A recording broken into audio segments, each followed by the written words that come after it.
You're watching Experience Comic Culture and Sales, streaming live daily to Facebook, YouTube, Twitch, and Twitter.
Hey, here we are, and still no John. My apologies, we're a little late.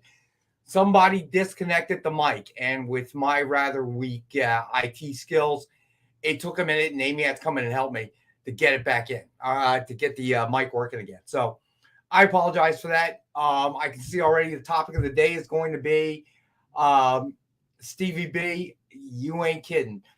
All of a sudden, last night I go outside and it smells like a perpetual campfire. I feel like I'm at a campground or something because it just smells like wood burning. Between yesterday night and today, there has been nothing but a yellow haze. I know that the Yankees played through the haze yesterday. Descending Climax, what's going on, buddy? Tom Bishop, Easy Go Lucky, Stevie B, Triple B. I saw Lars Man in there. What's going on, guys? So apparently, the Phillies game tonight has been canceled. So I believe the Yankees game has been canceled. What I read earlier today, yeah, Marcus, right? I blame Canada. So I do know that earlier in the day, LaGuardia had a ground stop because of the haze and visibility. So John was coming in late anyway, but I don't even know if John's flight's going to be on anywhere close to being on time at this point, because of all of the smoke and the haze that's going on here.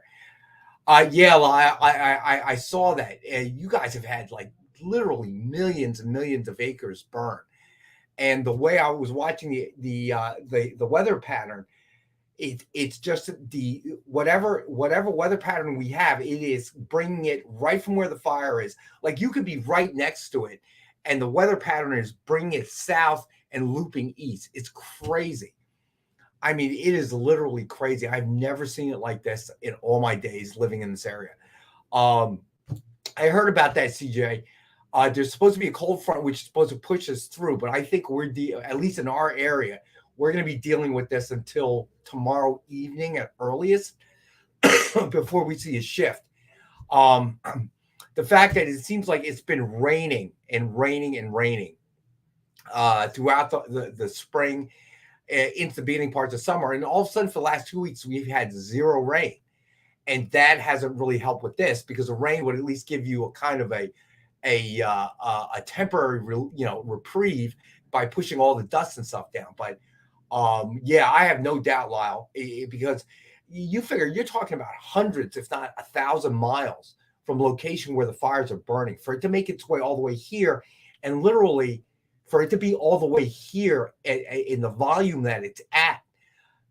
The only time it's been like this is there's been by the Jersey Shore, there have been fires, and that I've had that happen, but usually it only happens I don't know, for a few hours. But this is literally going to be on starting last night into today into tomorrow.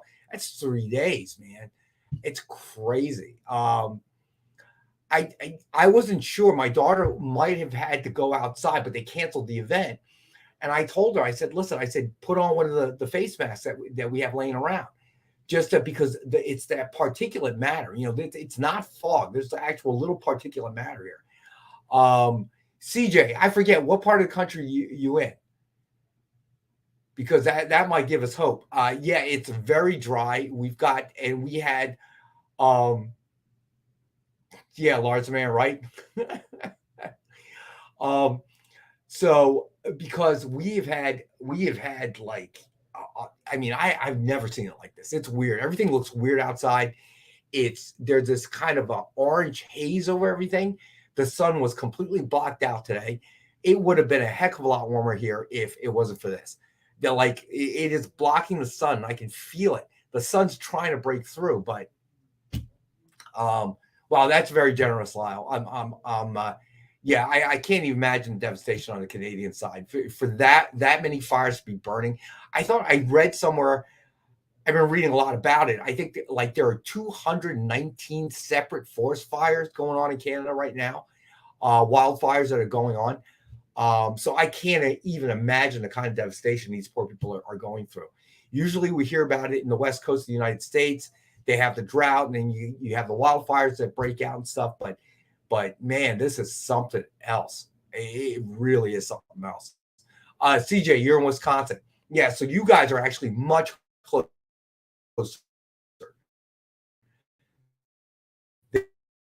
than we are. And if it's like this down here, I can't imagine what it's like. It really cannot work like this. Okay, are we back? JD? Oh, yeah, you're fine. I thought it was my computer that was slowing down. I'm sorry? I said I thought it was my computer that was slowing down. You're back. You're fine. Okay, all right. No, I'm guessing it's us. We've been having these kinds of problems for the last 3 weeks. I've confirmed with our IT guy. It is here we go. Everybody buckle up. It is a Comcast specific issue, if you can believe that. I can't even. So what? I don't even. I know. You're shocked, aren't you, JD? A problem with Comcast? This is. I know they run such a tight ship. Oh, I guess we're not going to get that sponsorship from Comcast like we were hoping, because they suck. I'm sorry, I can't even. I have no idea. JD, did Dan not do a show today? Yes, he had an emergency come up last minute. And he wasn't able to make his show. So okay. Yeah, and he's he should be on tomorrow talking about his impressions of the new Spider-Verse movie. Cool. Josh Went, I hope that's a bit of sarcasm on your part, my friend, because Verizon's crappy too. Yeah, no AR today, John. Big John Spilios. CVB, that's actually a pretty good question right there. I wouldn't think so. But yeah, CJ, it's the JD and Rex show with perhaps a guest appearance by Amy if she's not too busy. But yeah, so that's what we've been dealing with today. I know other people like those in Canada that are somewhat near or been, obviously affected by the wildfires. I feel really bad for them. So it makes me feel a little bit whiny to be complaining about the air quality, but it's bad. I mean, it really is bad. It's just weird. In all my years, I don't think I've really, no worries, Lyle. I'm sure. I'm not worried about it at all. I'm just, I got to admit, it's weird, man. It is weird. It's just this weird orange haze, and it kind of, I don't know, makes you a little dizzy. I don't know what it is, man. So, windows closed. I avoided going outside, tried to warn my daughter of the same. And it was kind of nice. She was actually worried about the old man. Like, Dad, please stay indoors. I'm like, Liv, I sit behind a desk. It's good. I don't have to go outside. I have to go outside to get to my car, and then I have to drive my car home, and I got to, get out and, park the car and drive away and walk into the house. But other than that, I'm not doing too much outside, but we did have practice outside yesterday with her team, but you could smell it, and it just got worse and worse. And today's been brutal. Lars, man. All right, so I'm hoping everybody's okay that's been affected by the wildfire. Lyle and his family, with the donations you guys have made, that's awesome. I hope people are safe. I hope the death toll isn't too high from all these wildfires, because it seems weird. People always get caught sometimes unawares, and I know these things can really move quickly. Because we hear about it in the West Coast all the time. So we know these fires can just, and they can jump. It's amazing. But so hoping everybody's safe and easy go lucky. Only if Santa Ana wins. I guess that makes sense. But oh wow. Okay, so you know what? Let's get started. Got some really cool books tonight. All right, so here we go. Let's see. You know what, JD, make it easy. Let's just start from the top. All right, as always, we start off with the okay. I'll go back to the 10-pack. That's good. All right, well, Dynamite 10-pack reader set, 10 random Dynamite titles, $40 retail or higher. As always, we got it for $5. So 50 cents a copy, can't go wrong. All right, go ahead, JD. You can put up Dynamite Never Dies. All right, Dynamite Never Dies, #1, Fred Van Lente, signed Atlas edition. Suggested retail of $49.99, and we've got the one available for $19.99. All right, today's autographed books, and we're probably giving them. See, but you guys deal with a lot of that. I know.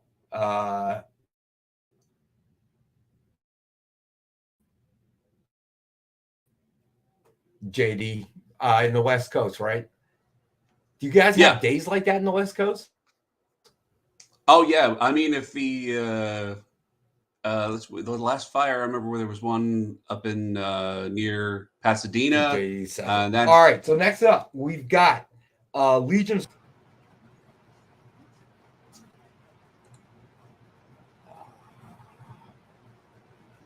Am I behind? I shouldn't be behind.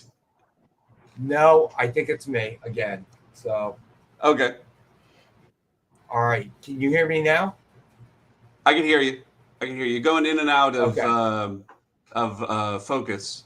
It's getting blurrier and better. Yeah, here and there. You know what, JD? I'm going to try to reboot the software and see if that helps. Okay. All right, go for it. I'll be right back. Sorry, guys. Well, let's see. Shall I go into the next book, do you think, guys? Or should we wait for him? I don't know. Let me see. We got you know what? I'm just gonna pick any book I want because I'm in control. Let's see. I really like this. We got a Hazer cover sketch. Oh, he's back. Darn it. You are back, sir. Back? Yep. All right. Hopefully this your mouth is not matching your words to me, but otherwise you're back. Awesome. Yeah, I can see that. What is going on with this thing? All right, maybe that works. Okay, I think we're good. Taking over. You got it, Josh. All right. Hopefully I'm back for good. Who knows, man? I have requested a new laptop in the event it's a laptop problem. So hopefully by next week we won't have to deal with this anymore. Yeah, easy go lucky. The computer is actually off before I start the show.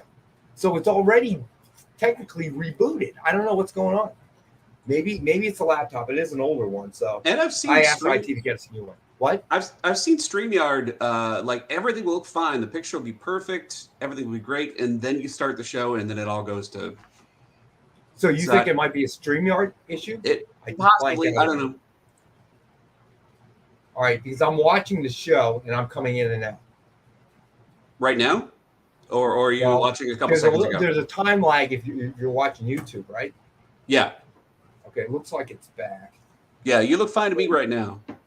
All right, cool. All right, you know what? Let's get to the next book before I lose connection again. Legion of Superheroes, Millennium #1, signed by Ryan Sook. 4 of only 90 signed.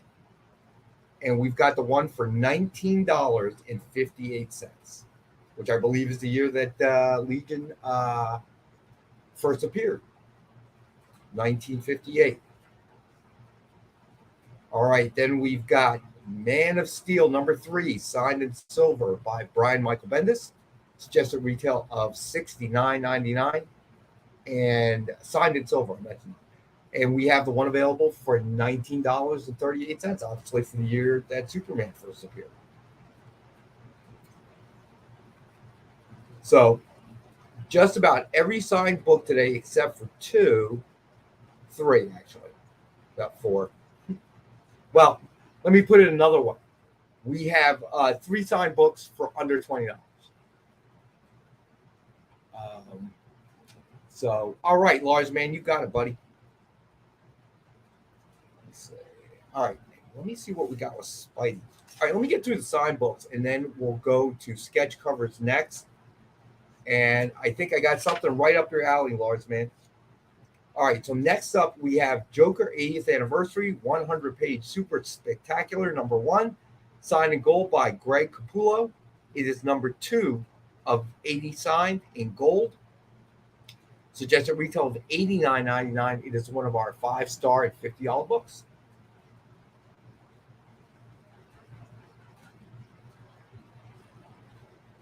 All right, then next up, we have Infinite Frontier #4, signed by Joshua Williamson. Suggested retail $49.99, and we have the one available for $39.99. It is #3 of 10. And then tonight, I want to get everybody's opinion on what they think Flash is going to be like. So early reviews are in. Some are very positive. Some are, nothing negative yet, but I would say that some people said, it wasn't all that. So I'm curious to see what everybody else thinks. All right, next up, we've got Batman, Prelude to the Wedding, Harley Quinn versus the Joker #1, signed by Tim Seeley. #6 of only 60 signed.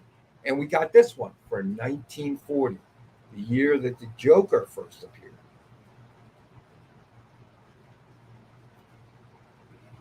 All right.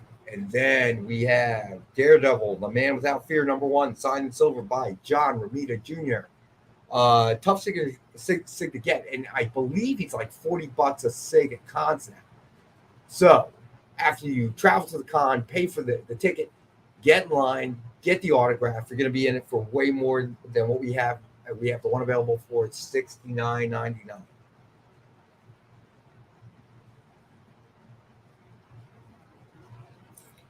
All right, then we have Fantastic Four #24, second printing variant, signed in gold by Donny Cates. Suggested retail of $89.99. We have the one available for $40.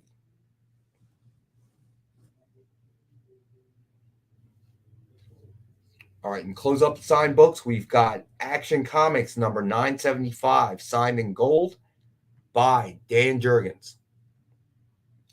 Suggested retail of $89.99. It's #11 of only 15 signed in gold, and we have the one available for $29.99. All right, so we'll do a quick Rex cap of the signed books. Then we'll move on to sketch covers. All right, so first up, as always, Dynamite 10-pack reader set, 10 random Dynamite titles. I fooled you, JD. 10 random Dynamite titles, suggested retail of $40 or higher, and we have it, as always, for $5.50 a copy. Then we had Dynamite Never Dies, #1, Fred Van Lente signed Atlas Edition. Suggested retail of $49.99. We have the one available for $19.99. Then we had Legion of Superheroes, Millennium #1, signed by Ryan Sook. Suggested retail of $29.99, and we have the one available for $19.58, and it is number 4 of 90. Then we had Joker 80th anniversary 100-page super spectacular number 1, signed in gold by Greg Capullo. Suggested retail of $89.99. We have the one available for $50. It is number 2 of 80, signed in gold. Then we did Infinite Frontier number 4, signed by Joshua Williamson. It is number 3 of only 10 signed, and we have the one available for $39.99. Then we did Prelude to the Wedding, Harley Quinn versus the Joker, number 1, signed by Tim Seeley. Number 6 of only 60 signed, and we have the one available for $19.40. Then we had Daredevil, The Man Without Fear, number 1, signed in silver by John Romita Jr. We have one available for $69.99. And then we had Fantastic Four, number 24, second printing variant, signed in gold by Diamond Cates. Suggested retail of $89.99, and we have the one available for $40. Then finally, we had Action Comics number 975, signed in gold by Dan Jurgens. Suggested retail of $89.99, number 11 of 15 signed, and we have the one available for $29.99. All right, and that closes up the signed books. If you are interested in anything, let us know. But other than that, how is everybody else doing? I'm curious. And what do we think the Flash is going to be like? I'm curious about that too. So far, I haven't seen any really negative reviews. I have seen really positive ones. I don't know if that's just kind of pent-up frustration waiting for this, because we've been waiting for this movie for a long time to come out. Kept getting delayed. We had the Ezra Miller antics, just a whole bunch of stuff in the way. So I've heard them right that it is one of the best DCU movies that have come out.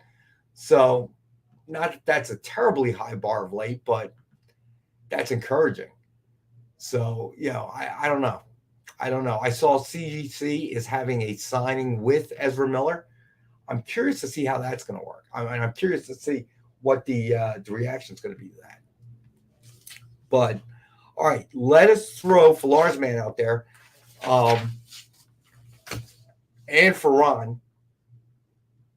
Oh, you know what? Let's do this one first. Ron, I know you had to run last show because you had something going on personally, of course.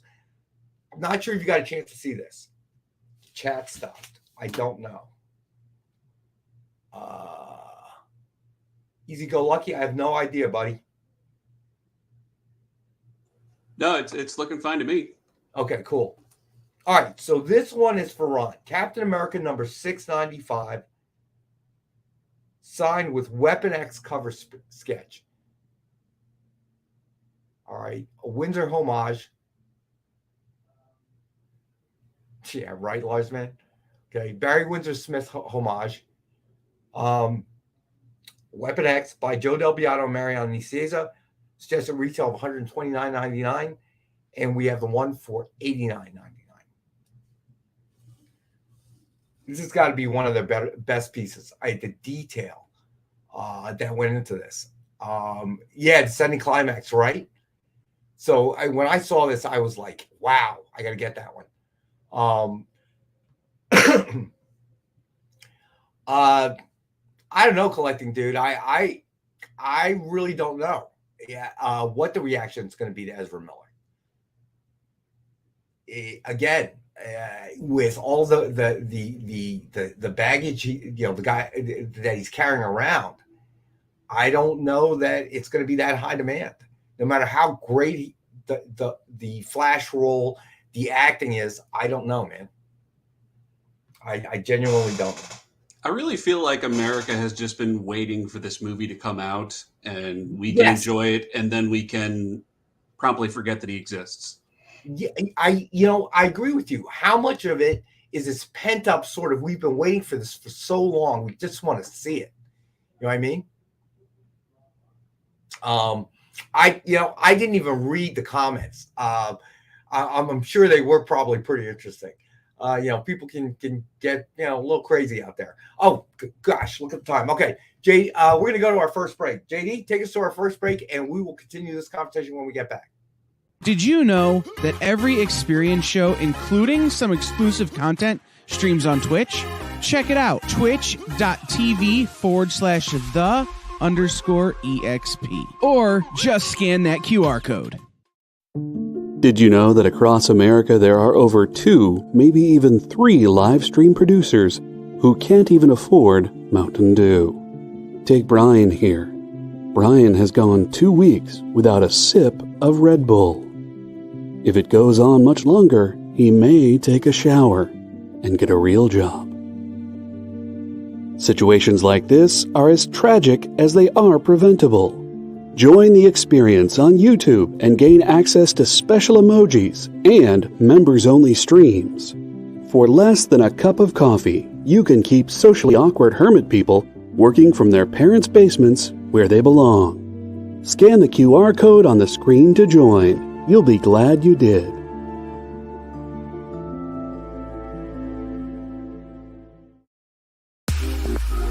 You know how when you go to Comic-Con, after Comic-Con, you go to the hotel bar, and there's a whole bunch of people playing music and dancing, and you've got Pikachu and Lara Croft Tomb Raider doing the cha-cha slide just down from Deadpool and Batman and Wonder Woman? That's every Saturday night over on the Experience Twitch channel. Join Taji Beats for the EXP Dance Party, exclusively on Twitch, twitch.tv/the_EXP.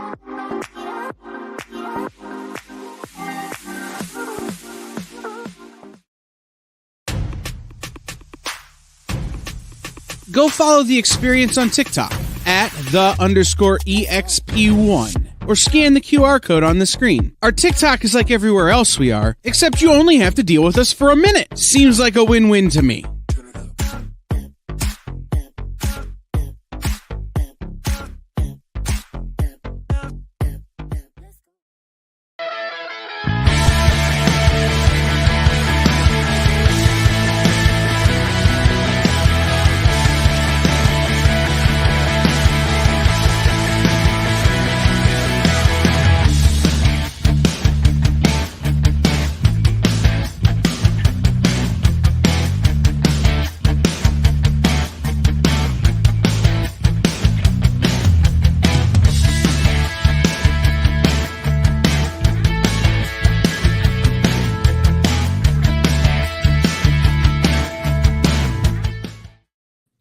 Hey, we're back. Ron, you got it, buddy. We will do the sketch covers next. Okay, but I'm looking at an NJ.com email. Today, our air is in the unhealthy range, and there are only 2 levels that are higher than where we're at now. Hey, Rex, how's it going? Hey, Amy. Hi, everyone. Just checking in. So it is bad, man. See this chart? Ugh. Yeah, so we are at Do you know how long this is supposed to last? I hear it's supposed to start clearing by like tomorrow night. The pattern is going to move, so the wind's going to start blowing. Some good news. All right, so these are the levels: good, moderate, unhealthy for sensitive groups, unhealthy, very unhealthy, and hazardous. We are currently at the unhealthy stage. 1 second, Wow. I'm just going to switch out chairs. This one is not. Is that working for you? Yeah, all right. Sinks too much. All right, so it's bad. It's now DEF CON Amy. That's right, people. All right, so we are getting ready to do. Is that one better? I think so. As of right now. Let me. Okay, good. Yeah. All right. So where were you? We've been talking about. So CGC has Ezra Miller contracted to do signings. Okay. And we're talking about whether or not we think that's really going to move. Well, maybe at least a little, because I'm sure some people don't care. I'm sure it won't be 0, but I don't think it's going to be big. I don't think it's going to be big either. I think no matter what, we'll enjoy the Flash movie. And JD brought a good point. How many people are just anxious to finally see the movie? It's been dragging, and you got all this controversy and stuff. I've been keeping up with the news and stuff for the movie. So the reviews have been Like some very positive, yeah. but then right. So then but some people, there hasn't been anything really negative, right? You Right. haven't read The anything. most negative thing, it's like it's a good movie. It's just not a great movie. That's Right. that's So the that's worst what- I've heard. Right. So That's not so bad. that's pretty good. Okay. So I like the trailers. I'm optimistic it's going to be good. So you're always optimistic when you go into these movies. Yeah. I'm just thinking Even the about worst of the discussions worst. I've had recently about how, like, what's good fan service, what's not, and do you really call it fan service? But if it moves the story forward, just those kind of discussions. Did you go to the? Were you like one of the first to see Eternals? I saw it opening weekend. I don't think I saw opening night, but I know I went to opening weekend. And you walked away with that because I don't think we've ever talked about Eternals. A little bit, because I feel like we haven't really. Because I can't remember what your impression was. Eternals, my impression was there's so much in this movie and that yet at the same time so little in the movie. Fair enough. Okay. Because I just thought if it had a different execution, whether it was a 2-part movie or again, a lot of people have said this series on Disney Plus, it would have just been better because I like these characters, but there's some stuff I'm still like. I think they were focused on the wrong characters. Oh. Well, they focused on the love affair between who and who. I forget. Right. And I felt like that was there's 2 Eternals, but then she has another boyfriend, and which Porky to Harrington me- had nothing to do with that. To me, it was I like felt bad. it was like a superhero rom-com, and I'm really not interested in the relationship. I was interested in Angelina Jolie's relationship with the other Eternal. Mhm. There was so many characters. I thought It's like- Salma Hayek. Okay, there was, and then you focus on these. Can I two talk guys. about? It's been long enough. Am I allowed to say what happened to Salma Hayek in the movie? Hell yeah! Like we find at the beginning, like we only see her in flashbacks because we find out she was killed at the beginning of the movie. So I'm like, so we don't get much of her. You know what, Stevie B? Yeah, That's a real interesting point that Stevie B's bringing up, because he read that the pre-sale for Flash hasn't been strong, and I can't speak. Maybe to now the that overall- more reviews have come out, people are like, okay, I'll see it, or I'll wait. Well, I like to use Amy as a small sampling of that market. Okay, so I know Ant-Man and Wasp. I know that Guardians of the Galaxy. You had purchased your tickets like way in advance, and you went the Thursday night of the pre-premiere, right, for both those movies. Mm-hmm. And for a lot of movies that you're excited to see, you do that, right? I think Doctor Strange, you did that. Yeah, right? I did. So This I guess one, interestingly, when we were talking, I asked you, and you said, "Well, I'll probably see it this Because weekend." I think but I don't know. part of it definitely is the Ezra drama. Spider-Verse. Did you pre-purchase that ticket before it came out? Yes, Okay. got See, IMAX tickets, and it was great. see, this is what I mean. That's why I look at you as a small sampling of that market. Most will go. Descending Climax is correct. I think Keaton will be the reason most go. That's I agree with definitely that. like, yeah. I agree with that. No matter, there's no way Keaton can walk away from this, with anybody giving him a negative review, in my opinion, because we are all looking to see Keaton in that role out of nostalgia.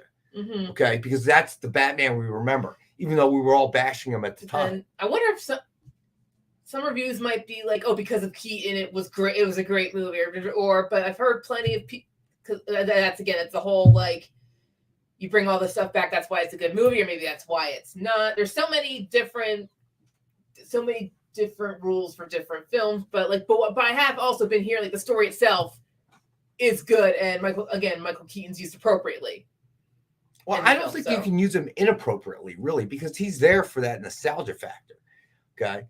Those of us that vividly remember the first Batman movie, even though pretty much the whole universe bashed him, okay, casting him as Batman, because we all, during that era, we all remember him as Mr. Mom or Gung Ho. And did you send a letter to Warner Brothers saying, "What the hell are you doing?" Dude, I don't have that guy. Yeah, that's what they did back then. Instead of angry, comments and emails, it was, it was letters. Maybe if email existed in the form it does today, I might have. But back in those days, typing a letter, putting it in an envelope, putting a stamp on it, finding the address, mailing it. I don't know how the Flash. I don't know how it's going to do opening week. Again, it could do really well, or at least modestly. I don't think it's going to be bad, but I don't know if it'll be as big as people think it was originally going to be. Right. Well, I don't think it's going to be. But yeah, I don't think it'll be bad. Yeah, I don't think it's going to be bad. I don't know. I mean, you know, I guess we'll see. All right. But so real quick to go the ahead. people. Yes, one more thing. To the people who keep saying it's one of the best superhero movies ever, that's a tall order. And again, again, some of the reviews are like, maybe it's a little overhyped. It's still good, but overhyped. I could go with it's going to take a lot to. I could go with Spider-Verse. It's the best comic book movie. I could go with it's the best DCU superhero movie that's ever. And I think that, but that's a low. But that's a low bar, dude. That's not a very high bar. Wonder Woman. You know what? I loved Wonder Woman. I even liked Wonder Woman 84. Although that was pretty widely not perfect, panned. But I understand the criticisms. I know it's not perfect. Yeah, I enjoyed it. All right, fun fact, a third Keaton Burton Batman was cast and written until the studio got complaints about how dark it was and what was Schumacher turned it into a joke. All right. He ruined it. Not everyone loved Batman Returns. Okay. He ruined it, dude. It was like a clown. It was like we too much trying to go back to the what? BBB's comment. Yeah. Rex was sending the letter on her. Yeah, it was a pigeon. You should know that, Triple B. You're probably just as old as I am. Hey, carrier pigeon was more reliable than most mail delivery today. Yeah, I heard that. I did hear that. That's right. That's right. I can't picture that. No offense to Marlon Wayans, but I can't picture that. I will never know. Hey, listen, it couldn't have been worse than the Schumacher ones. Those were awful. All right, so I promised Ron we do the cover sketches next. All right, so that's what we're gonna do. All right, so first up, I think we've had this on before. Iron Man number 600 and Hulk number 1 connecting cover sketches of Hulk versus Iron Man by Joe Del Beato and Mariano Nicieza. Collecting dude, real quick. I pretend that they're not. Again, the multiverse is a thing, so. Yeah, whatever. That was a bad time. That was bad time for Batman. It's just a retail of $199.99, and we have it today. Both books connecting covers for $125. All right. So next one up, the Unworthy Thor number 1, signed with Thor versus Warlock cover sketch by Joe Del Beato and Mariano Nicieza. It's just a retail of $149.99, and we have this one for $75. All right, this one, ironically, we're talking about Batman.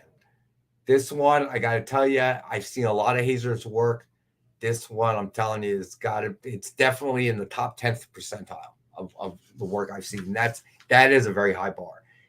Batman Who Laughs, number 1, signed with Joker cover sketch by Ken Hazer. Kind of a Joaquin Phoenix take, I would say. Mm-hmm. Although you can't really make him look exactly like Joaquin Phoenix. This one has kind of that Alex Ross realism. You know what I'm saying? Yeah. So it is absolutely phenomenal what Ken did. Suggested retail of $99.99. We got it for $50. Yeah, tell me about it. This one just jumped out at me when I was looking at it. I'm like, whoa. Unreal. All right. So let me see. And then we got another one that I really liked as well that kind of jumped out at me. But we'll do the next one. So then we got Thor number 1 signed with Adam Warlock cover sketch by Ken Hazer. It's just a retail of $99.99. This is probably the cheapest we've ever had a cover sketch. We have this one for $39.99.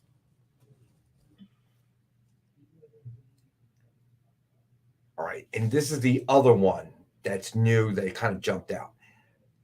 Amazing Spider-Man number 49, Legacy number 850, signed with Spider-Man cover sketch by Ken Hazer. Check this one out. Dig it. All right. And those are the sketch covers of the night.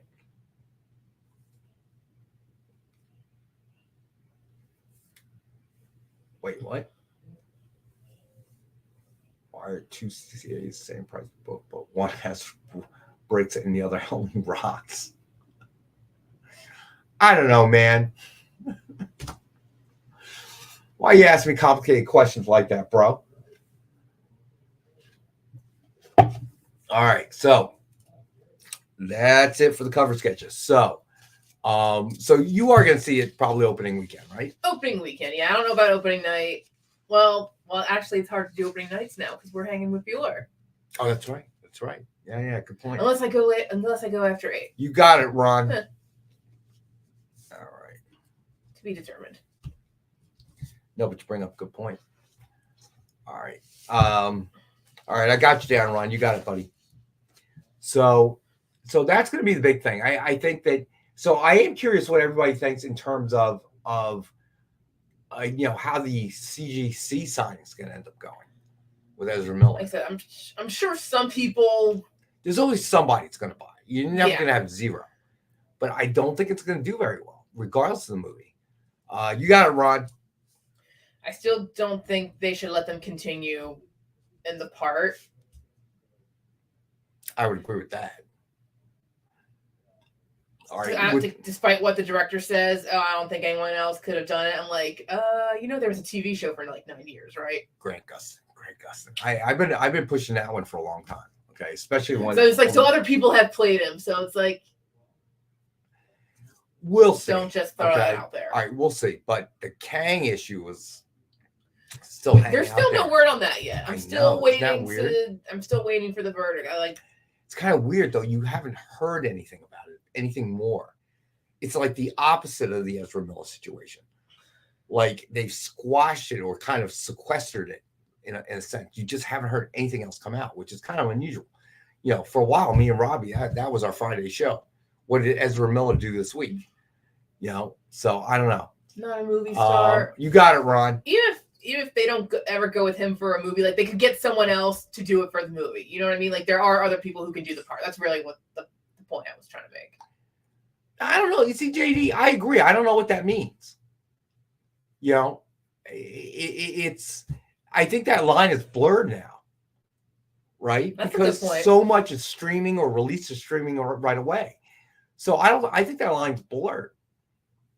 And I gotta be honest, I don't see anything phenomenal about Ezra Miller. I actually didn't like his Flash in the other DCU movies. Saving Grant for the Flash musical. That could work. I mean, I could see Grant getting if they do another multiverse movie, he could get a cameo or something with the new Flash, whoever they choose. But Ezra just has.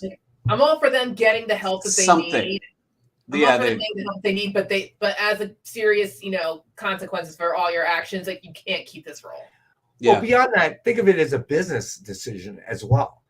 Nobody wants to go through what they went through for the release of this movie. The guy is, it's just completely unpredictable what Ezra's going to end up doing. Yeah, no, I'm not suggesting that they hang on to him. No, I just don't think that Grant has the chops. He is a very solid TV level actor, from what I've seen. See, so was John Travolta until he started making movies. See, so I don't know that I can. I disagree with that.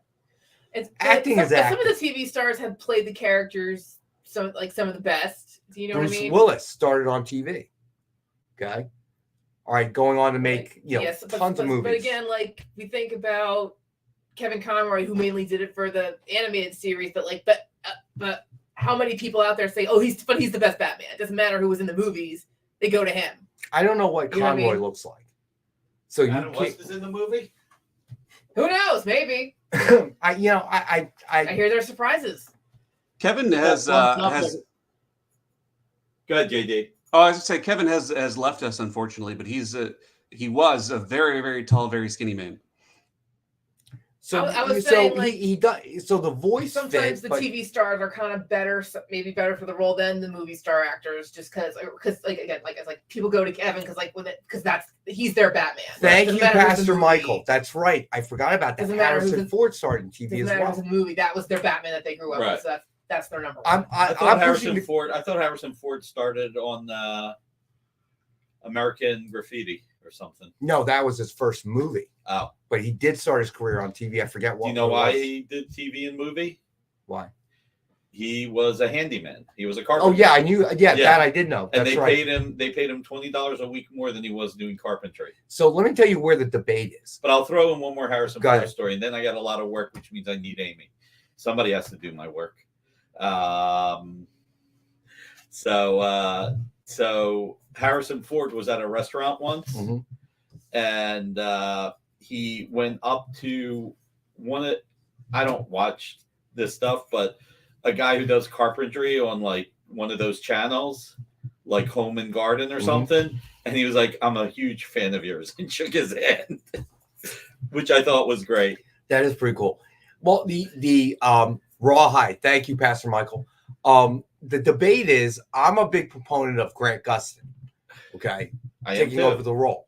Okay, JD disagrees and says he's more of a TV actor, and I'm saying that a lot of good actors started from TV. I mentioned Bruce Willis. Yep. I mean, guy got $5 million for the first Die Clint Hard. Eastwood, by the way.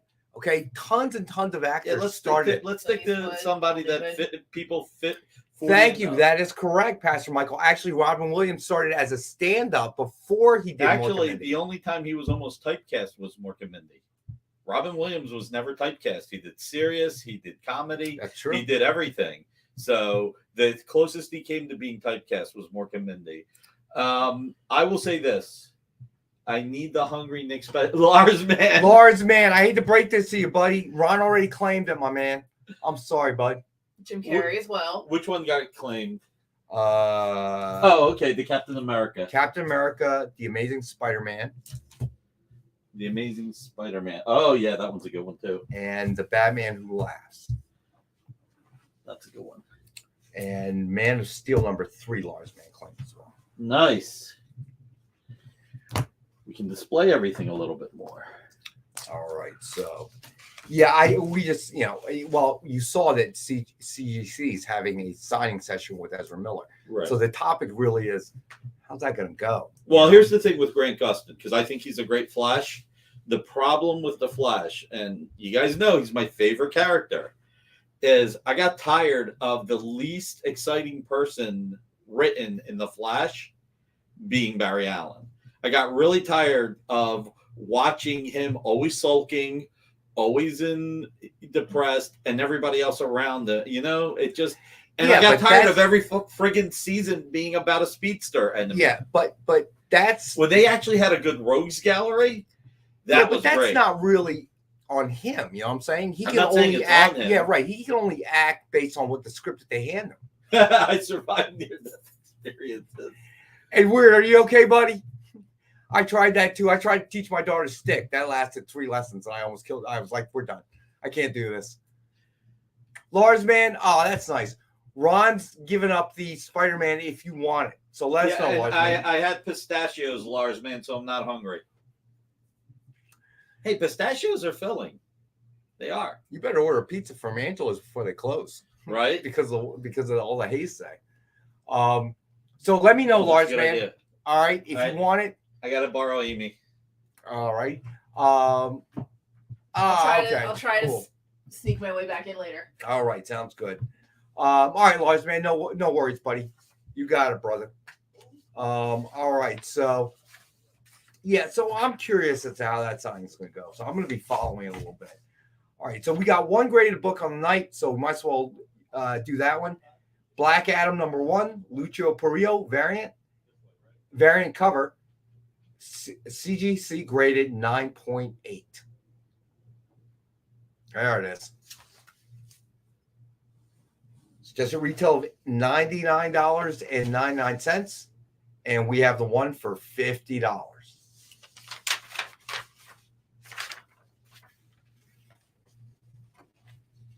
All right, so then, Pastor Michael, I agree. You got it, Lars Man. Pastor Michael, I would agree. The whole series just got tired. It ran. I don't know. I guess it kind of jumped the shark, if you will. So, but I like Grant Gustin as an actor. I understand what Nick's saying, but I don't put that on Grant. You know what I mean? That's what they're churning out in terms of the script and storyline, and And it got, just like Arrow. I used to be a huge fan of Arrow. And I even got sick of that, eventually. It just, I guess sometimes something runs its course, and you jump the shark. Fonzie. By the way, sorry, I don't put that on Grant either. I know that. I know that. You said that. Yeah, no. But it's kind of like, I feel like all those series kind of ran. But unfortunately, that really pulled it back from probably some people. Well, even Happy Days, okay? Yeah. As popular as it was, eventually the term jumping the shark, so to speak. That's a good point, collecting, dude. Yeah, I guess you get to a point where you run out of stuff to write about. I don't know. I just feel like it had run its course. It probably should have ended a lot earlier. But it is what it is. What are you gonna do? Same thing with Arrow. After a certain point, they need to just end it. It was getting kind of, I don't know, goofy. All right, so we have back issues, price to sell, and then we have incentives for this week as well. It's got some pretty cool incentives as well. Let me see. And I'm looking for anything Spider-Man, my friend, for our friend Lars, man. Oh, you did skip a couple of cover sketches too. Did I? Yeah, the Transformers versus G.I. Joe. Oh, we're holding off on that one, buddy. Okay. I'm sorry. I didn't send you. Yeah, I know I sent you the pics and all that, but yeah, I apologize for that. Yeah, easy go lucky, except if it shows The Simpsons. They never seem to, they make fun of current events, so they never seem to run out of material to write about, which is a good thing in my opinion. You know what I mean? But with some of the other ones, it's gotten to be a problem. So clearly, Flash had jumped the shark. A lot of those, CW series ended up jumping the shark, I think, and that's the unfortunate part. It turned something that people were really excited about into something that they kind of just got tired of. So Stevie B, yeah, right. Sometimes it feels like that, right? Oh my gosh, too funny. All right, so we got.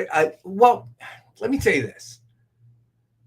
Let me say, is that the actress playing Lana should have been playing Lois, I think. Yeah, I see where you're going with that one. I can understand why you're making that point.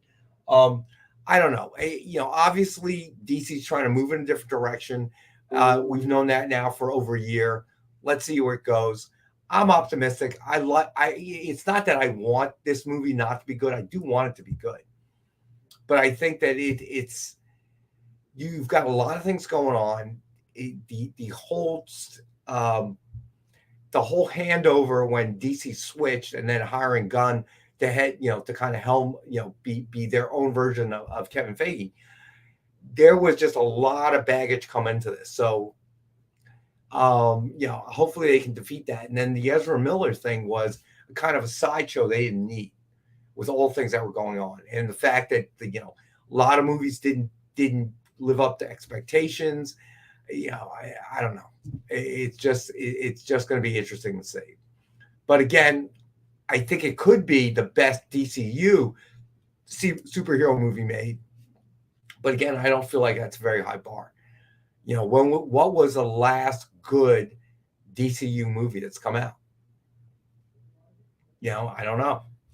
But I am curious to see what everybody else thinks. Yeah, you're right, Pastor Michael. It is CW, and that seems to be what they do. But I don't know. We'll see.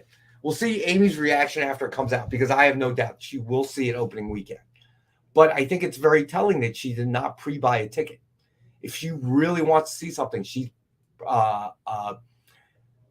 okay, Mill Skills, the first or the second. See, that was another problem. And weird. What is everybody's opinion of the best DCU superhero movie? The last one, okay? And not counting Nolan's Batmans, okay? I would agree. I like the second Suicide Squad. Did not like the first one with Will Smith and stuff. I don't know what it was. But the second one I really did enjoy. But then that's part of the problem, I think. Part of the problem was that they do that. They did that a lot. Well, we'll remake the same movie. I don't think that's the right move. And weird, and the jury's out. A lot of controversy about that. All right, you know what? We got to go to our next break. Eddie, I want to pick that up when we get back because I did enjoy the Pattinson Batman. But, okay, and Lars Manson. We'll be right back. We'll pick it up when we get back. Why was Princess Zelda sad after watching a bunch of YouTube videos? She couldn't find a link in the description. We'll stop if you subscribe to our YouTube channel. It's super easy. Click subscribe and click the bell when you do. And thanks for supporting the EXP. Imagine being at a convention and going to an interview panel that's just for you. No bustling crowds, no hours-long lines, just you, the moderator, and your favorite comic book creators. Well, this is pretty much that. Miss Jen sits down every week with 2 comic book creators for a live stream interview about their latest work, and you can ask them whatever you want. It's Talking Shop, Mondays at 5 Eastern on The Experience, Comic Culture and Sales. You just finished the last episode of your favorite news show, and you just have to talk about it. But all your friends are ghosting you because of that incident last week at the buffet. Oh, you know the one. What you did to that chowder. Ugh. Keeps me up at night. So what do? Join writer Dan Wickline as he breaks down all your favorite pop culture media. Whether it's a review of the latest nerdy TV show or a dive back into the history of your favorite comic characters, Dan's ready to discuss all the hottest topics live. Join the conversation as Dan live streams Tuesday through Thursday at 5 Eastern, 2 Pacific on Twitch, Twitter, YouTube, and Facebook. The Dan Wickline Show on The Experience, Comic Culture and Sales.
All right. Hey, JD, if you get a chance, post a link to the submission form if you would.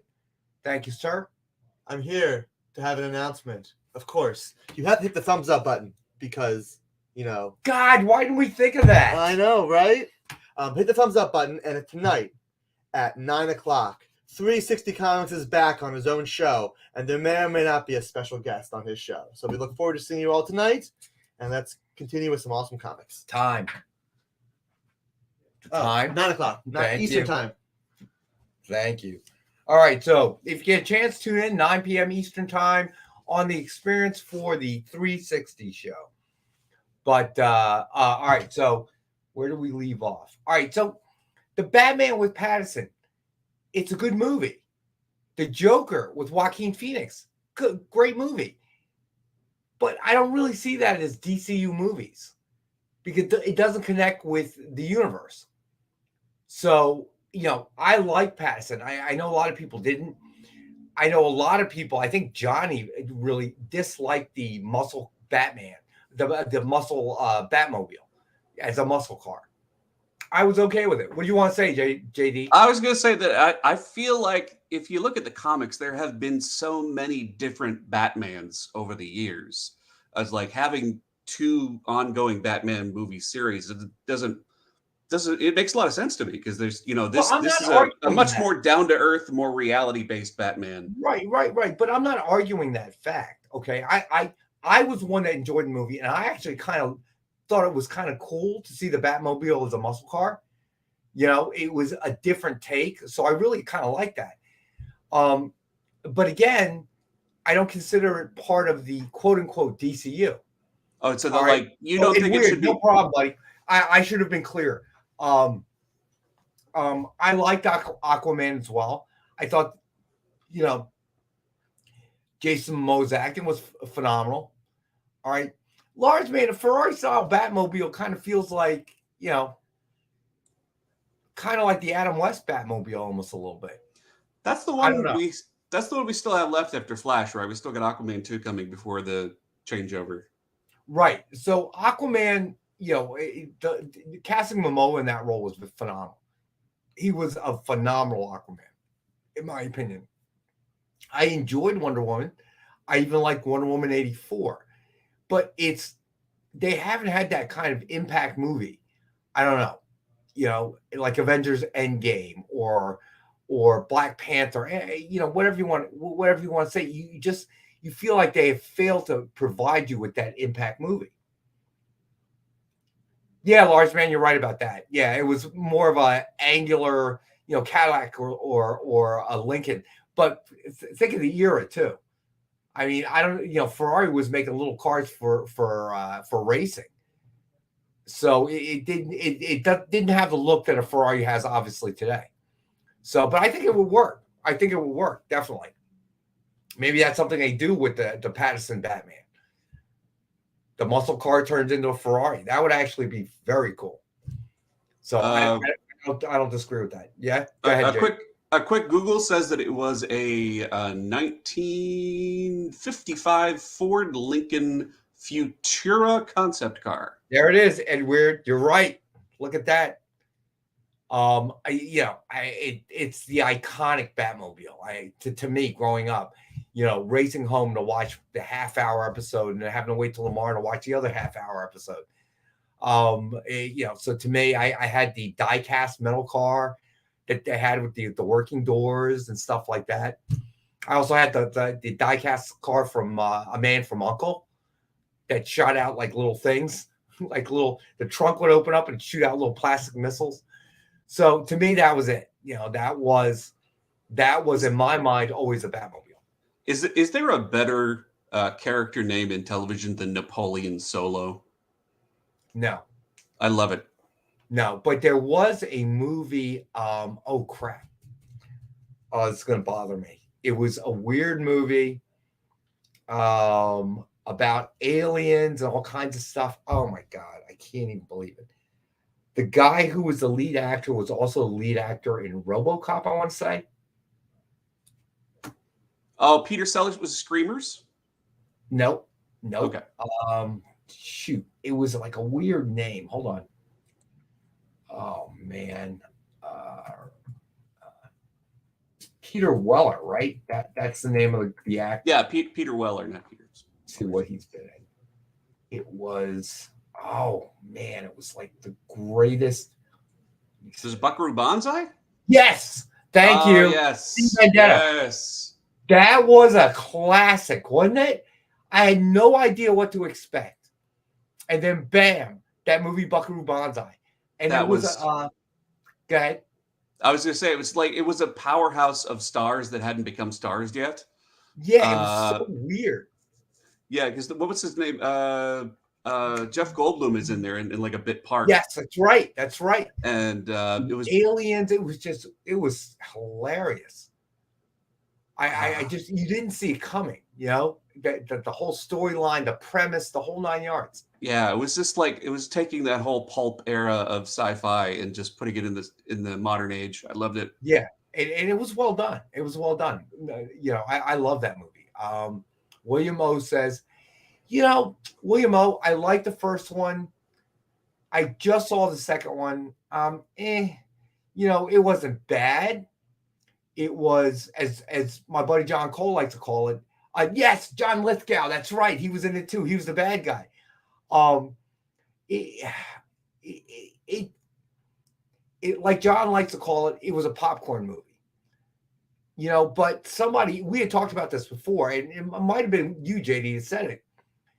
The Billy Batson actor and, the Shazam Captain Marvel actor, they weren't the same. Yeah. You know, it was you that said that, wasn't it, JD? Yeah, it was That because bothered me. I mean, what's his name? The actor. Zachary Levi. Zachary Levi. He was doing a great job of playing a teenager in an adult body, but he wasn't this teenager. Yes, that's it. You said it exactly. He wasn't playing that teenager. That actually, Billy Batson throughout the movie seemed more mature than Captain Marvel. Yeah. You know? Yeah, I remember thinking when I watched the second one, it was like, they're spending a whole lot of time in their adult forms. Did they was it too expensive to film with the kids? You know, it bothered me because it was clear they weren't the same person they're supposed to be. You know, the body changes, but the mind and the personality should be the same. Yeah. So I don't know. Yeah. So that's like, and weird. Yeah. Well, you know, spam can be made anything you can lay your hands on. So Lyle, the cold doesn't that mean you want to play Queen Elsa? Please, nobody break out in song. Okay. I don't want to hear Let It Be again. Please. For the love of God, please. Oh, that's right. Christopher Lloyd was in it too. I forgot about that. Yeah, it had what turned out to be a star-studded cast, as JD said. There was another one from that era. Now I got to look that one up too. That was kind of goofy.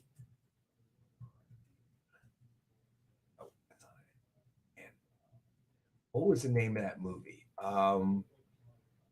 Catherine Janeway from Star Trek was in it. Oh. It's gonna bother me.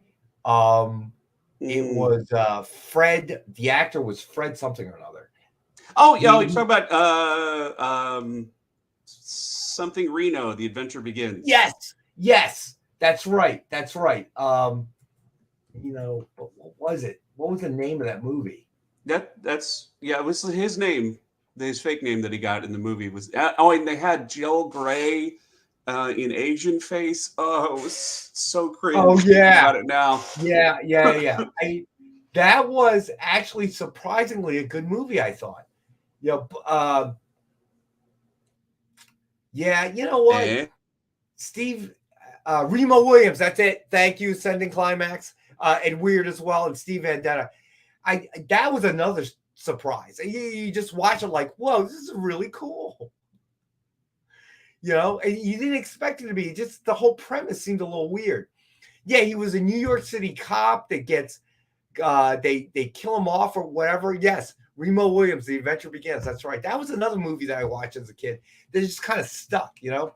That and Buckaroo Banzai, just these kind of weird movies. But that one I liked a lot. I like the actor too. I'll never forget him in The Right Stuff. That was another tremendous movie. Based on the Destroyer novels. I did not know that. But I really enjoyed that as well. All right, so let's get to some well-priced back issues here. All right, so we're going to start with JD with Inhumans Prime, my friend. All right, Inhumans Prime #1 from 2017. It is a 1-10 ratio incentive cover. Jack Kirby 100th anniversary variant. And we have the one for $7. Did Stevie B, did he die recently? I didn't know that. It was, what was his name? Fred something or another. It's Fred Ward, the Fred star Ward, thank you. Of the Tremors series of movies. Yes, that's right. He was in Tremors as well. You're absolutely right. So was it your internet that went out this time? Yeah, it was me. I've been having problems all week since Monday, I think. Well, that'll be the first time in 3 weeks that wasn't me on our end. All right, so then we have Marvel Legacy #1 from 2017. Ooh, it's a Joe Quesada wraparound cover. And we have the one for $5.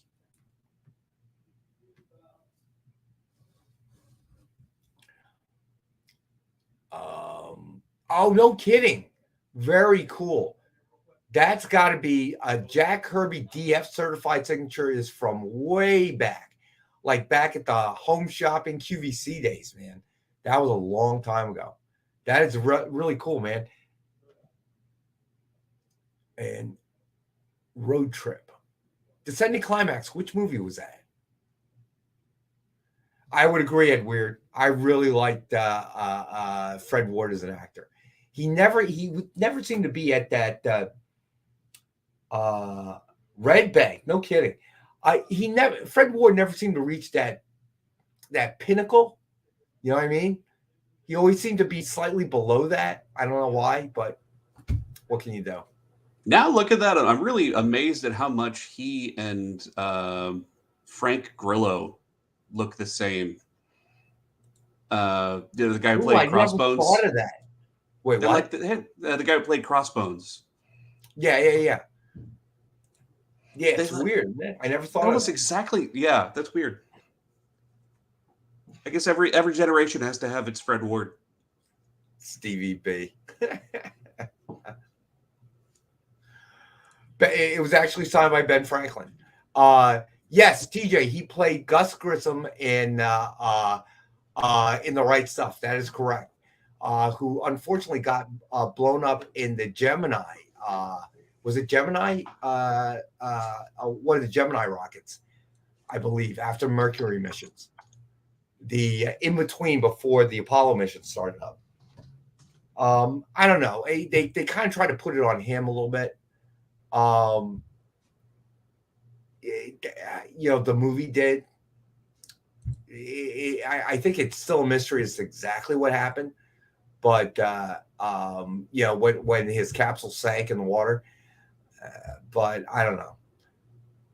So again, Fred Ward was one of those actors that you always saw, and you just, he was in so many different movies. You just never really, like, who was that again? Who was that again? And I guess Remo Williams, I felt like, was really, Remo Williams was when he finally got that lead role. It was just not a movie that I thought was heavily moved or publicized or whatever, but I thought it was a great storyline. Let's see. Thank you, TJ. All right, so next up we got West Coast Avengers #1 from 1985. This is the newsstand edition. And we got this one for $8. And I hear this one is a 39-page action epic. Just where'd you hear that from, JD? Scuttlebutt. Oh man! All right, Lars Man is claiming it. You got it, Lars Man.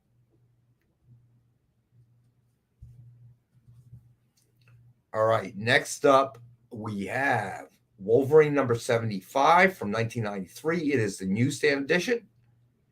Especially for this issue, it's really hard to get. It's one of the ones where the early stage of the holograms. And it is the first issue with Wolverine's bone claws without the adamantium. And we have the one available for $15. Let's see. So did NASA, but I think it's been determined the hatch opened, the capsule and pressure kept it from opening.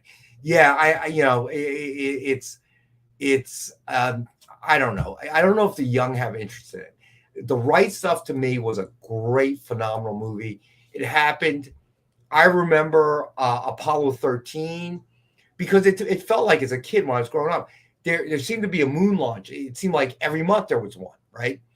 And I remember my parents really glued on the Apollo 13 one because usually you'd watch it, you watch the launch, there'd be a report, keeping updating you on its status and everything else. But I remember that my parents were glued to the TV. It seemed to be on the TV the whole time, all black and white, about Apollo 13. So that era of space, getting to the moon and being first in space and the competition with the Soviets really stuck in my mind. So that's why I love watching The Right Stuff, dude. That iconic scene where they come walking out of the hangar, it's phenomenal. All right, large man, you got it, buddy. Now he has 6. Now he has 6. So for me, yes, Walter Cronkite reporting. I remember him, watched him every night. Well, my parents did, so I had to watch him. Wow, those were the days, man. Very different from the way news is disseminated today. That's for damn sure. See, for me, it was the Challenger. Yeah, I was like they willed the I TVs remember into that. the Obviously, school classroom. Yeah. Yep. Now, obviously, I was an adult at that point, so it was a little different for me. But I remember Challenger. But for me, that was the heyday. It was everybody's focus. Beat the Russians to the moon. When Yuri Gagarin became the first man to orbit the Earth, and the U.S. put it up into high gear. Chuck Yeager breaking the sound barrier. All that happened at the same time. It was felt like a crazy time, an aggressive time in trying to advance space travel. It was really kind of cool. Yeah, Stevie B, maybe. So that movie, but I tried to get my daughter to watch it, and for her it was she didn't see it. It was a long, boring movie to her. To me, obviously, it was very different. So, for her, I don't know what it's going to be the defining movie of her generation, so to speak. But definitely for me, when The Right Stuff came out, great soundtrack, great acting. It was something else. I really thought the defining movie of her generation has got to be a Marvel film, right? Like Endgame, probably. I don't know. I guess sort of. I don't know. I really don't know. You know what? It's an interesting question. She and I have never really had that discussion together.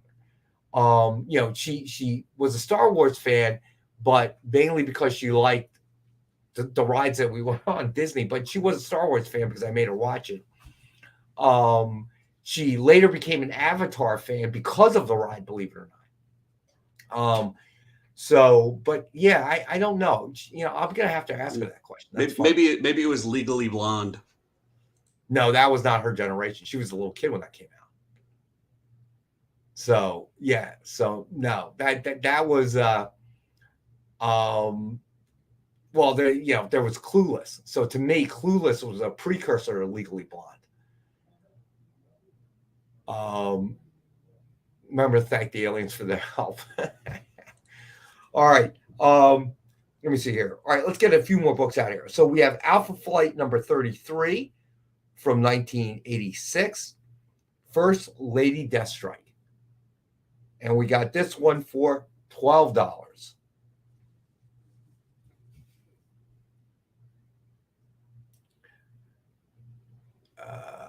Lyle, let me see. I don't believe so, buddy.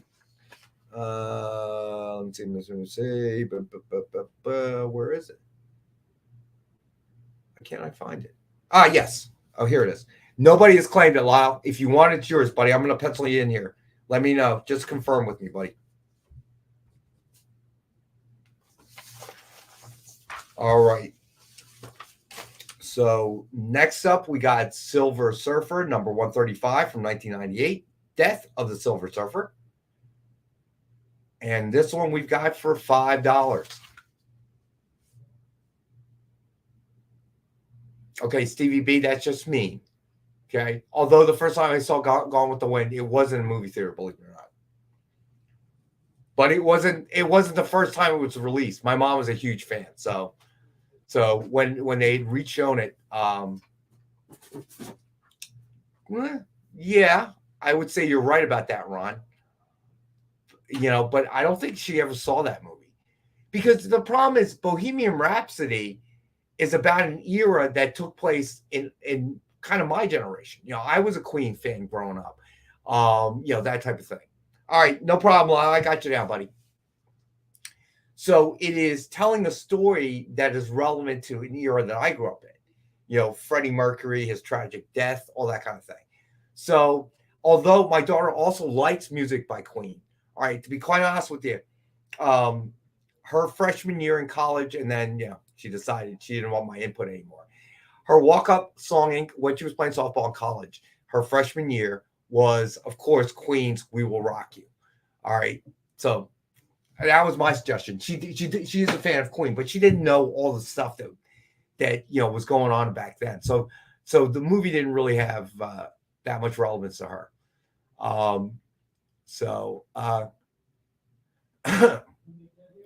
Hey Kenneth, see you later, buddy. Thanks as always for joining us, my man.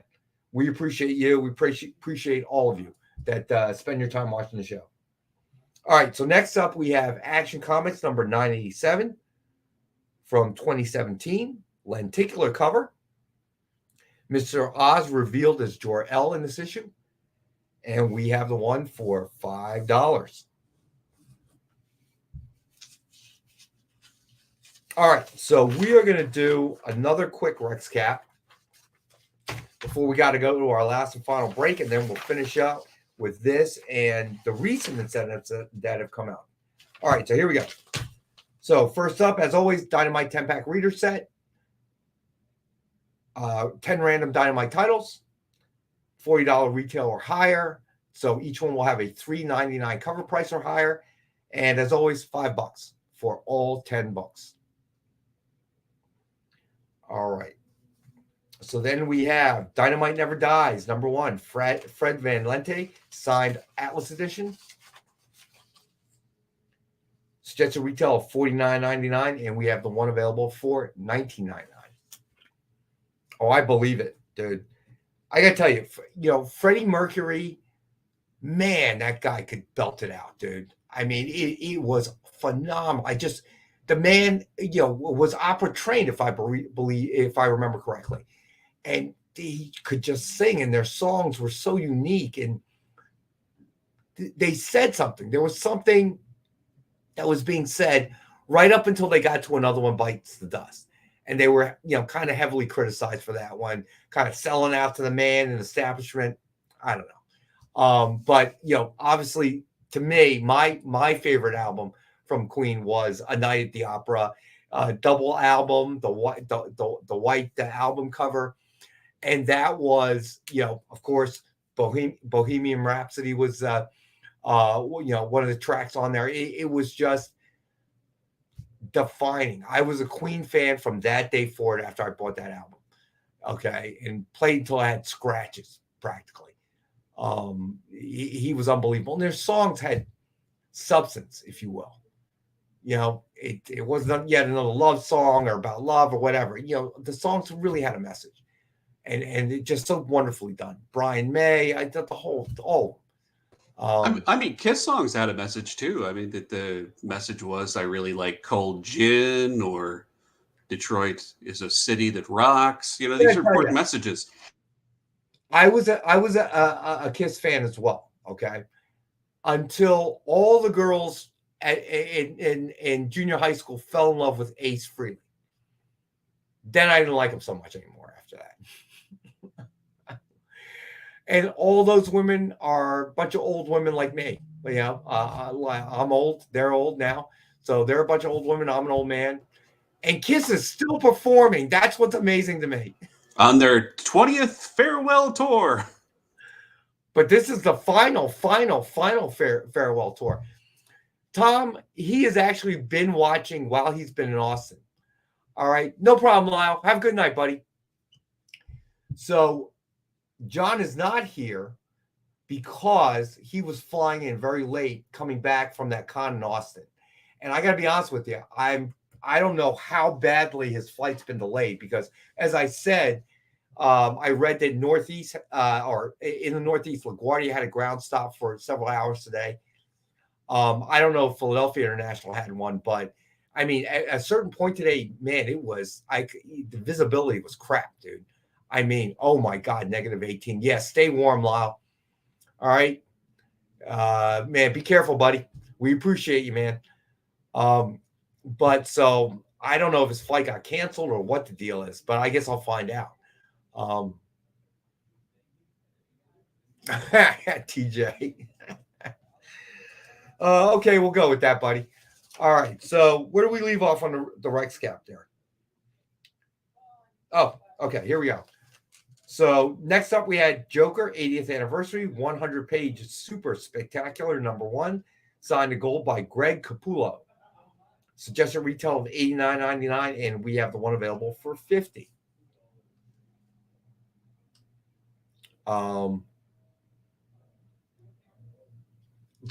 Brad, thanks for joining us, buddy. We do not tonight, but I'm going to make a note. So you are looking for TMNT. All right. You know what? Let me make sure. I'm not sure, actually. All right. You know what? Let me get through this. Oh, we got to go to our last and final break. My gosh. It's Steve B. Good news. Smoke freezes at -30. All right. Stay with us. We'll be right back. Join the party. Head over to our link tree to find all the links for everywhere the experience is all the time.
What if Hans Gruber from Die Hard had to battle the Joker from Batman the Animated Series in a dance battle?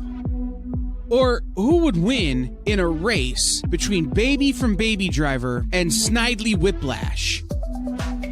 If Austin Powers and Shrek found themselves in a hot dog eating contest, who would emerge victorious? These are the questions we talk about on Nerd Killer Warfare. Debate the most absurd questions you've ever heard in popular culture. Register now by scanning the QR code or visiting bit.ly/EXP casting.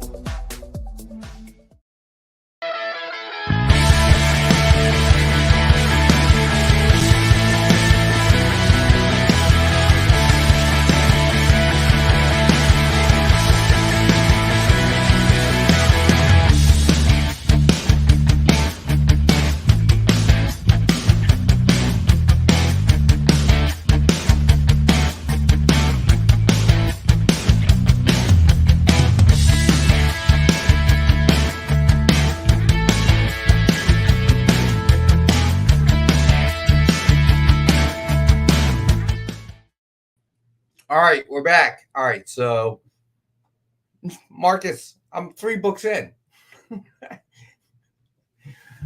I think Marcus is being facetious. All right, here we go. So next up, we got Infinite Frontier, number 4, signed by Joshua Williamson. It is number 3 of 10. It's just at retail of $49.99, and we have the one available for $39.99. Then we have Batman Prelude to the Wedding, Harley Quinn versus the Joker, number 1, signed by Tim Seeley. Number 6 of 60 signed. We have the one available for $19.40. It is, Edward. So then we had Daredevil, The Man Without Fear, number 1, signed in silver by John Romita Jr. And we have the one available for $69.99. Thank you, JD. So then we had Fantastic Four, number 24, second printing variant, signed in gold by Donny Cates, just at retail of $89.99, and we have the one available for $40. Then we got Action Comics number 975, signed in gold by Dan Jurgens, just at retail of $89.99. We have the one available, number 1115, signed for $29.99.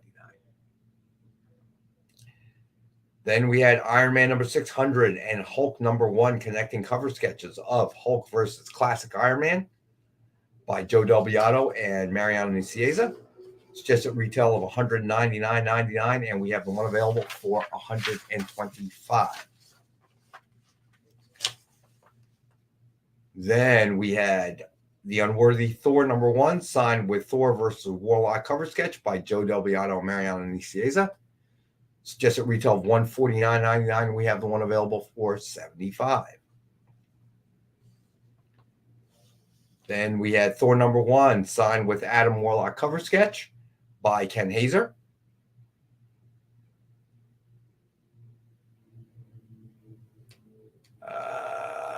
Disappeared on me. Give me a second.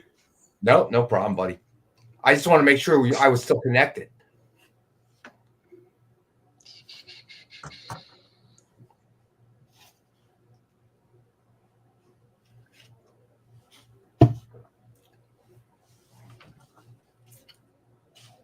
All right, so we'll give JD a second.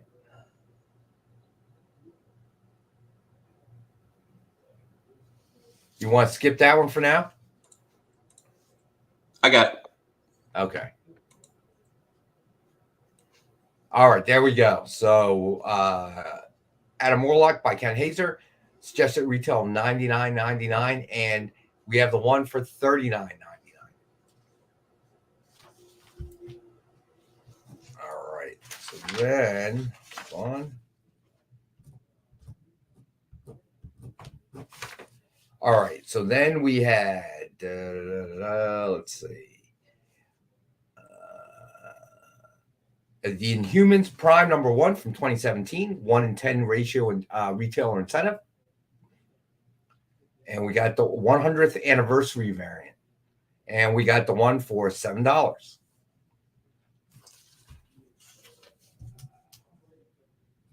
Then we have Marvel Legacy #1 from 2017.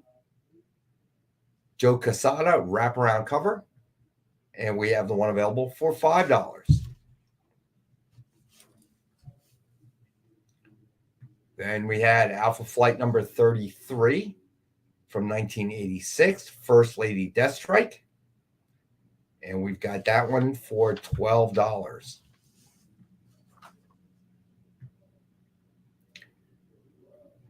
Then we had Silver Surfer #135 from 1998, Death of the Silver Surfer. And we got that one for $5. Then Action Comics #987 from 2017. Lenticular cover, Mr. Oz revealed as Jor-El. And we got this one for $5. All right, I'm just going to go right down the list, JD. All right, so then we have Batgirl Volume 4, the New 52, lot of 3. So this set will include #9 from 2012, #21 from 2013, and #25 from 2014. All 3 books, $5. I don't know what we get any cheaper than that. That's lower than cover price, right? $5 for all 3, not $5 each for all 3 comics, $5. All right, so then we have Batman Fortnite 0 point #6 from 2021, still sealed in the poly bag. Code for Batarang Axe pickaxe, still usable. And we have that for $5.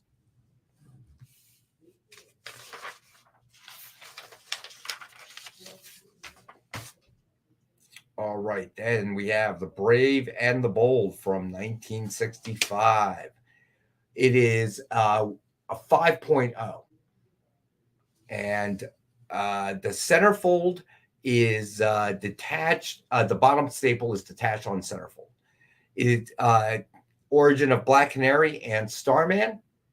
And we have this one. It is 5.0 for $25. From 1965. So this book is as old as I am. Holy crap. All right. Okay. All right, cool. So Henri is back tonight at 10 p.m. Eastern. So if you have time, check that out. All right.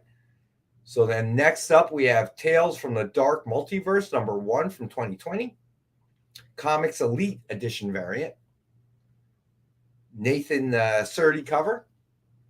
And we got this one for $10.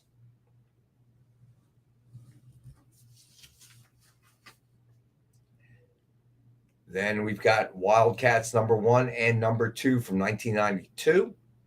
Number 2 is a Prism cover. So there are 2 books in this set, and both of them are for $5.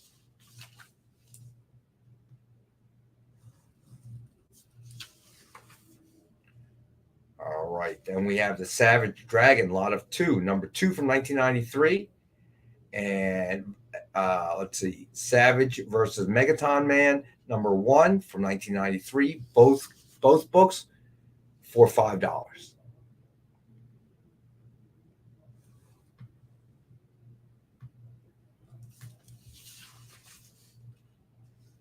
All right, so next up we have Something is Killing the Children, number 20, covers A and covers B, and you'll get both books for $5.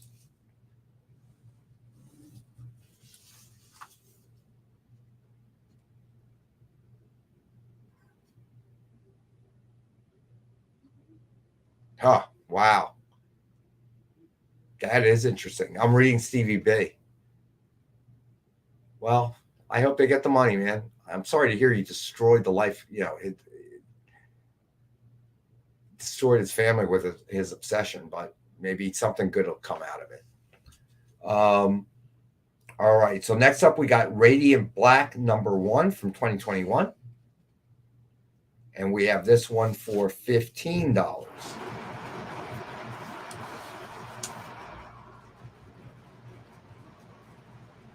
Oh, man, I would watch that. I would watch that documentary.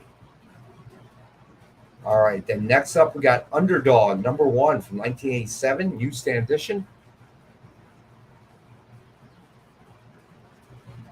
And we have the one for $6.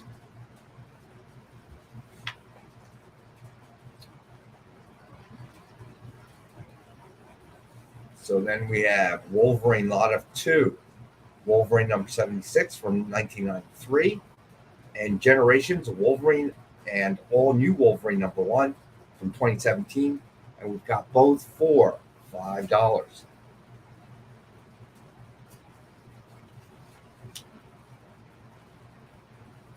All right, next up we have Cloak and Dagger number 1 from 1983. It is the newsstand edition. This one is a reader's copy, so this is lower grade. So we have the one available for $5.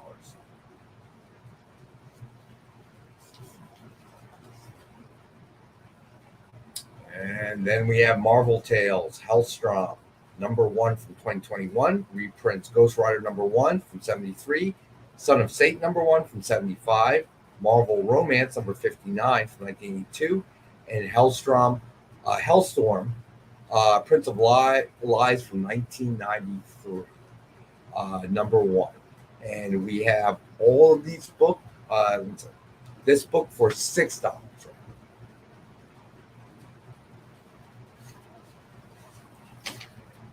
All right, so then we have the Charlton Car lot of 2, Hot Rods and Racing Cards, Volume 2, number 102 from 1970, and Dragon Wheels, Volume 3, number 47 from 1971, and got both of these books for $5.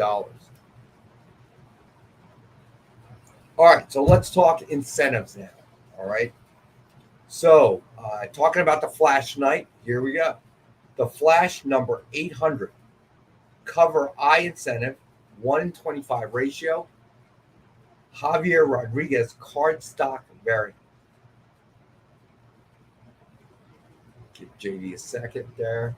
There we go. All right, we have this one for $55.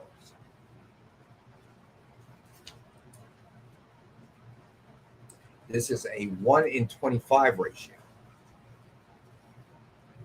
Then we have the Flash number 800, cover J incentive, retailer incentive, It is a 1 in 50 ratio, Matt Taylor cardstock variant, and we have this available for $90.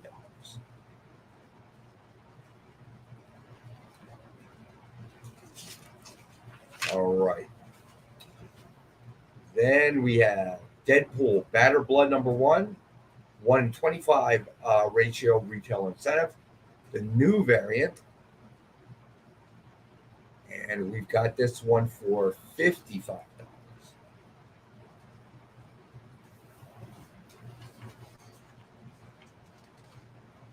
All right. And then we have Loki #1, 1 in 25 variant, retailer incentive variant.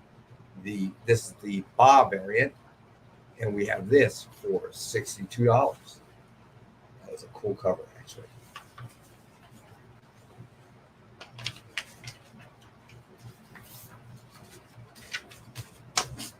All right. Then we have Loki #1, 1 in 100 ratio retailer incentive. This is the Frank Miller version variant.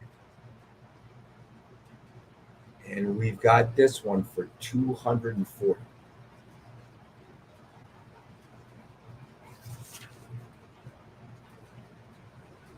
All right, then we have a Loki #1, 1 in 100 variant, retailer incentive variant, ratio rather.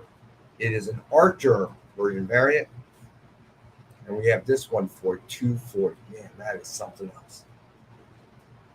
Art germ. That guy can draw, man. Stevie B. All right. Then we have Hallows Eve #3. 1 in 25 ratio, retailer incentive, Sauvage variant. And we've got this one for $50.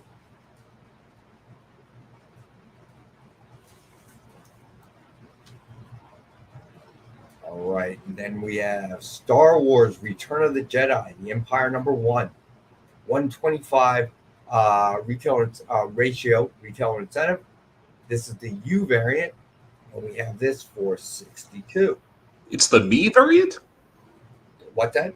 It's the me variant? No, the U. Oh, so it's the U variant. Cute, JD. Thank you. Cute. All right, I got you. All right, we have this one for $62. All right, so yeah, I agree with you, Marcus. All right, so then we had Warlock Rebirth #2, 1 in 25 ratio retailer incentive, Kane remastered variant, and we've got that for $50.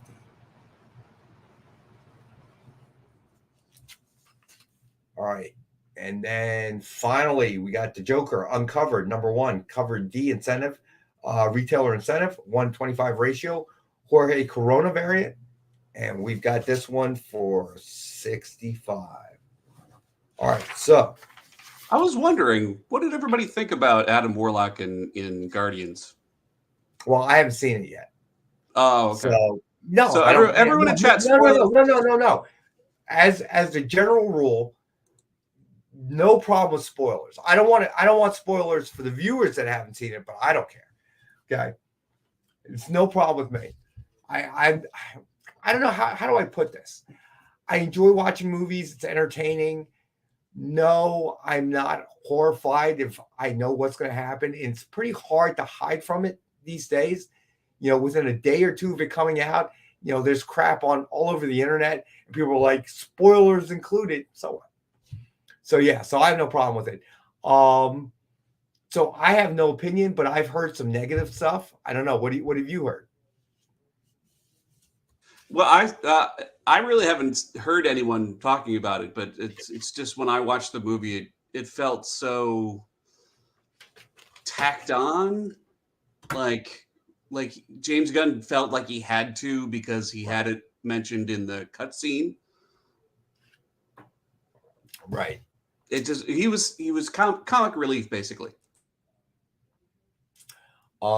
Marcus, yeah, that was what I had read, that people felt that, you know, he was too, you know, they turned him into kind of a comedy, right?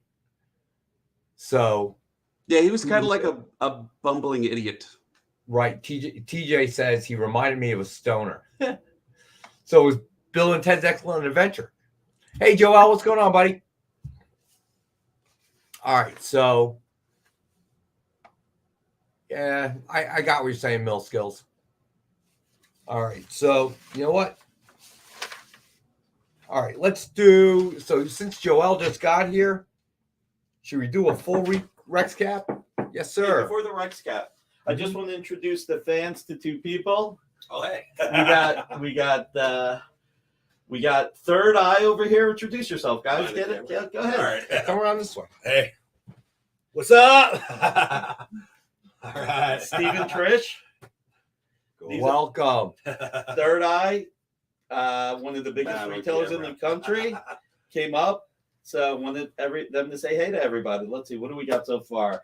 He was fine, but I'm not. We're talking about a Warlock. Okay. So everybody's kind of giving their opinion. Skipping Flash because Shazam came out with like 2 weeks of it hitting theaters. Wait, Fast X is already hit VOD? No way, really? That's crazy. No, Yeah. did it? Hey, collecting Wow. dude, welcome Third Eye. Hey, thanks, Marcus. Check out Marcus. I like it. So it's James Gunn. He needs comic relief characters every movie. That's true. He does. It'd be interesting to see what he does with Superman. So, all right, cool. Just thought I'd say hi. All My right. Third Eye or die.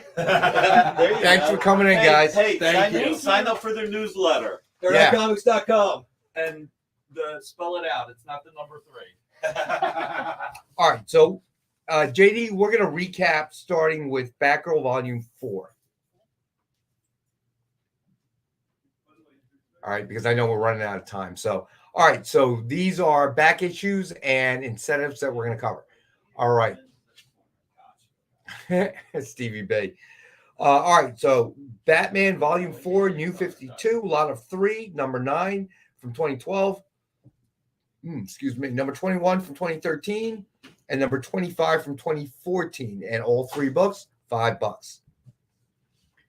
Then we've got Batman Fortnite 0.6 from 2021. Still sealed in polybag. Code for Batarang Axe Pickaxe. Still usable. Got this one for $5. All right, Tom Bishop, you got it, buddy.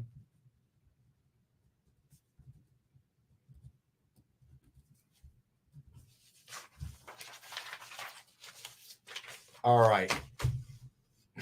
Marcus. All right, so then we have Brave and the Bold, number 61 from 1965. What a great year that was. It is a 5.0, origin of Black Canary and Starman. The centerfold has a bottom staple detached, so be aware. Okay, we have that for $25. All right, so then we have Tales from the Dark Multiverse, number 1 from 2020, Comics Elite Edition variant. Nathan Zerdy cover, and we have that one for $10. Then we had Wildcats number 1 and number 2 from 1992. Number 2 is a Prism cover, and we have both books for $5. And then we had Savage Dragon Lot of 2, number 2 from 1993. Savage Dragon versus Megaton Man, number 1 from 1993. Both books for $5. Then we had Something is Killing the Children, number 20, covers A and B. And we've got both of those for $5. Then we had Radiant Black, number 1 from 2021. And we have that one for $15. Then we had Underdog number 1 from 1987 newsstand edition. And we have that for $6.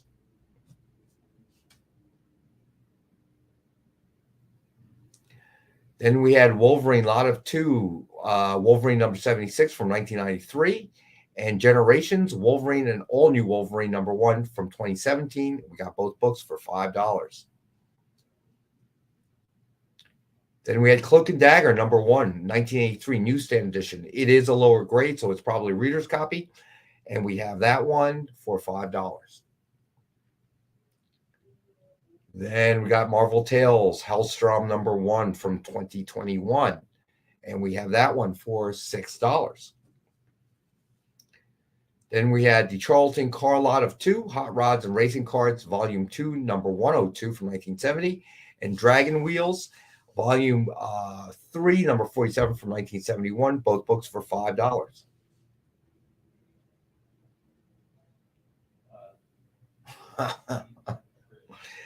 I'm not touching that one, JD. Or not JD, TJ. All right, so next up we got the incentives. Flash number 800, cover I incentive, 1-in-25 ratio.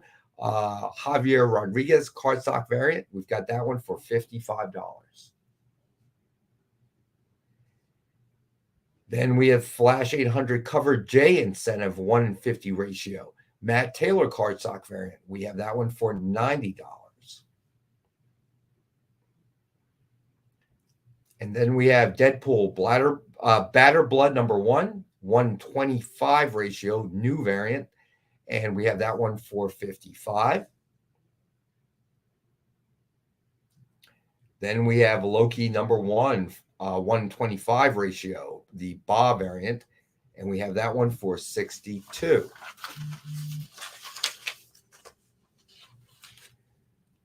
Then we have Loki #1, 1-in-100 Frank Miller Virgin variant. We have that one available for $240. Then we have Loki #1, 1-in-100 Archer Virgin variant. And we have that for $240. That was just incredible. Isn't it? I could swear that the green stuff is moving. You have been drinking, JD. No, I'm kidding. No, I'm not. I'm kidding. I don't touch alcohol. I'm high. That a boy. Nice cover. It is. Thank you. Nice collars, as Marcus would say.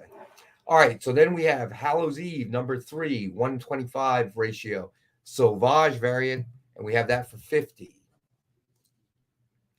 Do you all see this? She came in with pizza and didn't even bring me one. She just eating it herself and sitting right down there. Show's almost over. You can get your own. Oh, wow, man. That's just wrong. Star Wars Return of the Jedi, the Empire #1, 1-in-25 ratio, U variant, as opposed to me variant. And we have that one for $62.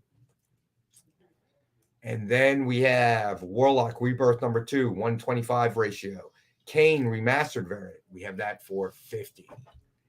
And then finally, we have the Joker Uncovered #1, covered D incentive, retailer incentive, 1-in-25 ratio, Jorge Corona variant, and we got that for $65. And that wraps it up.